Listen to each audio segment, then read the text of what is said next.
inspired you to write especially for children? My core is to explore mythology.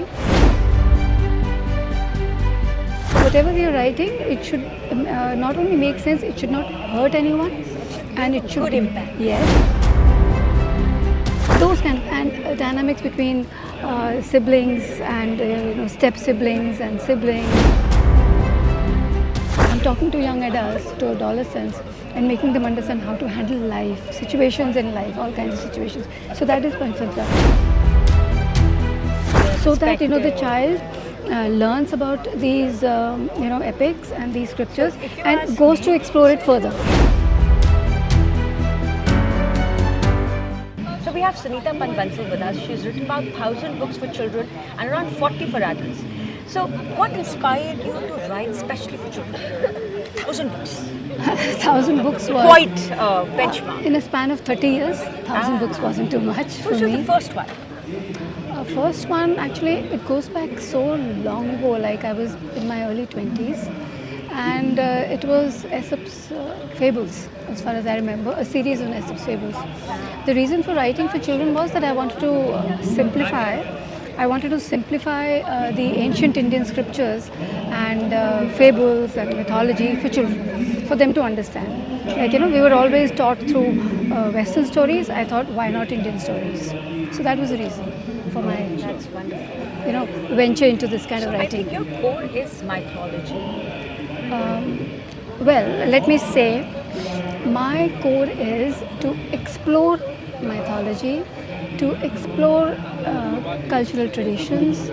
Basically, I like to explore writers also, different genres also. So, but yes, for the last more than a decade, nearly now 15, 20 years, it's been mythology.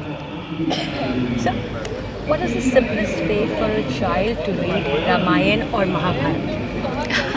The epics. There is no simple way for a child to read Ramayana or Mahabharata. It's up to the parents to tell the stories. And how I started, probably I was inducted into writing by hearing stories from my grandmother, because she was very good in storytelling. I would like to add here that my mother-in-law read a very nice book on Ramayana to my son.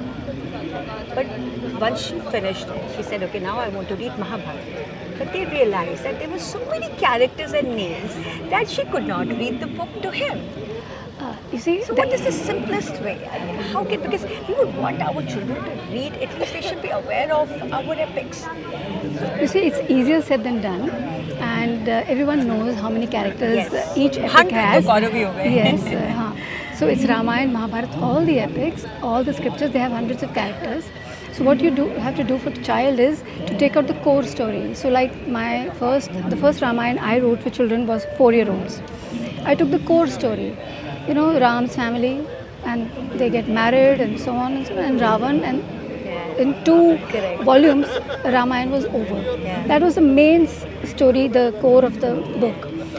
Now subsequently I've written many Ramayans for children for different age groups, and there I'm adding more characters to it, because Ramayana is full of characters. Right. So you can write on Ramayana forever. So I was listening to your presentation in which you mentioned that how you have taken Mahabharata and Ramayana, the core of it, and added it to modern corporate world. Would you like to tell us about that? Yes, you see, for different age groups I write differently. So for children, I would write simplistically, because keeping in mind their understanding, Understanding and then interest. their interest, and also I don't want to you see, writers have a huge responsibility when they are putting words on paper. They have a tremendous responsibility. So whatever we are writing, it should not only make sense, it should not hurt anyone, and it should Good impact. Yes, it should leave a good Especially impact. children. It should be kind of educational. Education should be kind of hidden in it. So keeping that in mind, I write. So for young adults, the Ramayana I wrote was there. In the end, I wrote a chapter where I was giving the symbolism of Ramayana, how you can see, around you, the relationships and how to handle them. So now I'm working on a corporate Ramayana, which has no characters, by the name of Ram Sita. I mean, I'm using different kind of names, but the theme is the same. How in a family, how their relationships, and if if there's a stepmother, how she can change the dynamics of the family, and so on and so forth. And if the father is favorable towards the eldest son from an earlier wife, how things change. So those kind of and dynamics between siblings and step siblings and husband and wife. And I remember you children. telling that, Ram has gone for another project to a distant land instead of going on a banvas. Yes, it's the same. That's so. And what I'm- emerges victorious Yeah. there. So it's the like business succeeds. Yes, so the essence is of Ramayana, and the the background, the stage is So today's. that it's more relatable. Yes, the language is today's, the stage is today. You also mentioned something about Vikram and Betal. Yes, I did. Vikram And you and mentioned that when you talk about Betal, the main Betal books, so it's not meant to be they're read not meant for children. And I'll tell you one thing very interesting here, and you may not know, that's why you won't even ask me this question. Panchtantra. I'll come to Vikram Betal. Panchtantra was never written for children. Panchtantra was written for adolescents. Okay. And I can see your expression that you obviously wouldn't know this, because unaware. Panchtantra stories, unfortunately, are sold in the market as animal stories for children from Panchtantra. Fables. Yeah? Fables, animal fables.